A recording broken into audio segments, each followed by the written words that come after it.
Des millions de personnes ressentent quelque chose d'étrange en regardant cette vague. Ce n'est qu'un dessin, de l'encre sur du papier, et pourtant, c'est comme si la mer allait réellement s'effondrer. L'envolée des savoirs. 1831, au Japon, un vieil homme de plus de 70 ans passe des heures à graver du bois pour représenter une vague. La grande vague de Kanagawa. Ses extrémités sont comme des griffes, son écume paraît suspendue dans le temps. Et les pêcheurs en dessous semblent condamnés. Cette image est immobile, et pourtant notre cerveau a l'impression qu'elle va bouger. Pourquoi ?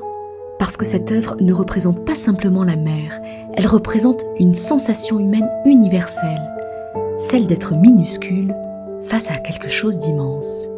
L'image résonne avec une angoisse sourde d'un monde fragile. Le Japon vit sous un ordre rigide, les catastrophes naturelles sont fréquentes, la mer nourrit autant qu'elle détruit. Et l'homme ici minuscule, ployé dans ses embarcations, incarne une humanité laborieuse, courageuse, mais fondamentalement exposée. On peut lire une tension intime, fascination pour Hokusai de la puissance indomptable de la nature, mais aussi acceptation lucide de son impermanence. Au fond, regardez, minuscule, là-bas, le mont Fuji. Cette œuvre appartient en réalité à une série entière consacrée au Fuji. Montagne sacrée japonaise, symbole d'éternité et de stabilité. Ce sujet principal est presque invisible car la vague éphémère envahit toute l'image. Comme dans nos vies, le chaos qui prend toute la place dans notre esprit, pendant que ce qui est stable devient silencieux.